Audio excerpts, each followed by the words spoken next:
Assalamualaikum warahmatullahi wabarakatuh. Perkenalkan, nama saya Hilal Hindi Saputra dari Prodi Sistem Informasi 2021 kelas A. Di sini saya akan membahas tentang model infrastruktur jaringan untuk memenuhi tugas mata kuliah jaringan komputer yang diampu oleh Bapak Agus Prihanto, STMkom. Yang pertama, pengertian infrastruktur jaringan. Infrastruktur jaringan adalah sebuah kumpulan dari sistem komputer yang saling berhubungan satu sama lain, dihubungkan oleh berbagai macam bagian dari sebuah arsitektur telekomunikasi. Network infrastruktur mengacu pada semua sumber daya jaringan yang memungkinkan kelancaran internet dan konektivitas jaringan komunikasi untuk meningkatkan produktivitas manajemen dan operasi bisnis di era digital saat ini. Kemudian, bentuk paling sederhana dari infrastruktur jaringan biasanya terdiri dari satu atau dua bahkan lebih komputer. Sebuah jaringan atau koneksi internet, sebuah hub yang menghubungkan komputer yang satu dengan komputer lainnya sampai dengan komputer terhubung dengan komputer lainnya, atau sistem jaringan yang bisa hubungkan dengan sistem jaringan lainnya. Dapat kita lihat pada gambar di samping. Adapun jenis-jenis infrastruktur jaringan komputer dibagi menjadi dua bagian. Yang pertama, infrastruktur jaringan fisik dan infrastruktur jaringan logikal. Yang pertama, infrastruktur jaringan fisik. Sesuai dengan namanya, yaitu fisik, maka akan banyak berhubungan dengan komponen atau perangkat fisik pada suatu jaringan komputer. Contohnya, yang pertama, router. Router digunakan untuk komunikasi jaringan lokal yang berbeda segmen IP. Yang kedua, switch, bridge, yang memungkinkan klien terhubung ke jaringan melalui switch. Yang ketiga, server. Server melayani service seperti DNS server, DHCP server, dan web server. Selanjutnya, infrastruktur jaringan logikal. Infrastruktur logikal dari suatu jaringan komputer bisa merupakan konfigurasi dari banyak software atau package atau sistem yang menghubungkan, mengelola, dan mengamankan host atau klien pada jaringan. Infrastruktur logikal ini memungkinkan terjadinya komunikasi antar komputer melewati jaringan fisik yang sesuai dengan topologi jaringan. Contoh dari infrastruktur logikal ini adalah seperti DNS server config, database config, web server config, dan DHCP server config. Pengertian jaringan komputer. Komputer otonom adalah suatu sistem komputer yang dalam menghasilkan atau memproses suatu informasi tidak bergantung dengan sistem lainnya. Sekelompok komputer otonom yang saling terkait dalam berbagi informasi, program-program yang didesain melalui media komunikasi disebut jaringan komputer.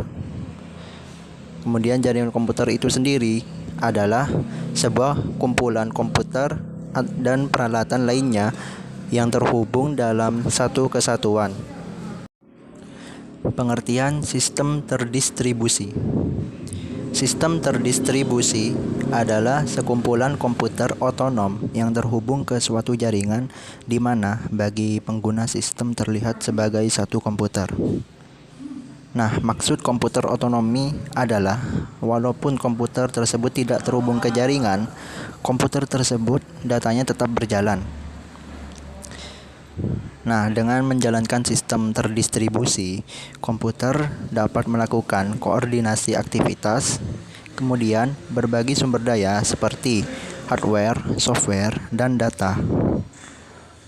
Dengan definisi tersebut di atas, maka internet sesungguhnya bukanlah suatu sistem terdistribusi, melainkan infrastruktur di mana sistem terdistribusi dapat diaplikasikan pada jaringan tersebut. Adapun perbedaan jaringan terpusat dan jaringan terdistribusi berdasarkan distribusi sumber informasi atau datanya. Jaringan dibedakan menjadi dua. Yang pertama jaringan terpusat dan jaringan terdistribusi. Jaringan terpusat, yang dimaksud jaringan terpusat ini adalah jaringan yang terdiri dari komputer klien dan komputer server, di mana komputer klien bertugas sebagai perantara dalam mengakses sumber informasi atau data yang berasal dari komputer server. Yang kedua, jaringan terdistribusi. Jaringan ini merupakan hasil perpaduan dari beberapa jaringan terpusat sehingga memungkinkan beberapa komputer server dan klien yang saling terhubung membentuk suatu sistem jaringan tertentu. Adapun pembagian jaringan berdasarkan aksesnya dibagi menjadi dua, yaitu intranet dan internet. Intranet bisa diakses untuk kalangan internal jaringan pribadi dalam suatu perusahaan yang menggunakan teknologi internet, di mana penggunanya dibatasi pada akses organisasi dan terlindungi oleh firewall perusahaan. Contohnya, jaringan internal perusahaan, jaringan internal instansi pemerintahan, dan jaringan internal organisasi. Internet bisa diakses oleh publik. Jaringan interkoneksi di seluruh dunia yang memungkinkan pengguna berbagi informasi interaktif. Contohnya email, surat elektronik yang berguna untuk mengirim surat, dan menjadi layanan internet pertama di dunia yang berguna untuk memudahkan proses mengirim surat. Yang kedua, e-commerce. Internet yang dipakai untuk kepentingan ekonomi seperti toko online, sehingga Anda bisa tetap berbelanja dengan cara online.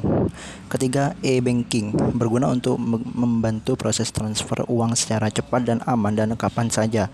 Keempat, e-learning. Sistem pembelajaran elektronik sehingga peserta didik dan guru tidak harus bertemu langsung namun dilakukan dari jarak jauh. Yang terakhir, e-government. Bentuk layanan pemerintah untuk masyarakat dengan cara memanfaatkan teknologi informasi. Adapun pembagian jaringan berdasarkan jangkauan geografis. Yang pertama ada PAN atau Personal Area Network, contohnya Bluetooth dan IRDA. Yang kedua, LAN, Local Area Network, biasanya IP komputer tersusun masih dalam satu kelas, contohnya lab komputer. Ketiga, MAN, Metropolitan Area Network, yang yaitu jaringan satu kota atau wilayah.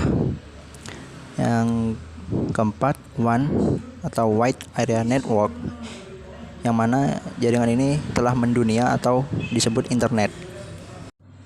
Berikut adalah contoh gambar jaringan berdasarkan jangkauan geografis. Penggunaan jaringan berkabel dibagi menjadi dua, yaitu jaringan berkabel wired network dan jaringan nirkabel wireless network. Jaringan berkabel atau wire network, media transmisi data yang digunakan dalam jaringan ini berupa kabel. Kabel tersebut digunakan untuk menghubungkan satu komputer dengan komputer lainnya agar bisa saling bertukar informasi atau data atau terhubung dengan internet. Salah satu media transmisi yang digunakan dalam wire network adalah kabel PP. Yang kedua, jaringan nirkabel atau wireless network. Dalam jaringan ini diperlukan gelombang elektromagnetik sebagai media transmisi datanya. Berbeda dengan jaringan berkabel, jaringan ini tidak menggunakan kabel untuk bertukar informasi atau data dengan komputer lain, melainkan menggunakan gelombang elektromagnetik atau kabel fiber optik untuk mengirimkan sinyal informasi atau data antar komputer satu dengan komputer lainnya. Wireless adapter adalah salah satu media transmisi yang digunakan dalam wireless network. Berikut adalah gambar dari jenis topologi jaringan. Yang pertama, topologi bus merupakan topologi yang mempunyai kabel tunggal yang masing-masing workstation dan server saling terhubung. Kelebihan dari topologi ini yaitu ketika melakukan pengembangan jaringan dan workstation baru, akan tetapi tidak mengganggu workstation yang lain. Kekurangan yang dimiliki dari topologi bus ini adalah ketika kabel mengalami kerusakan atau putus, maka akan mengalami gangguan pada keseluruhan jaringan. Yang kedua, Topologi star merupakan topologi yang masing-masing workstation memiliki jalur yang terhubung langsung melalui server atau hub.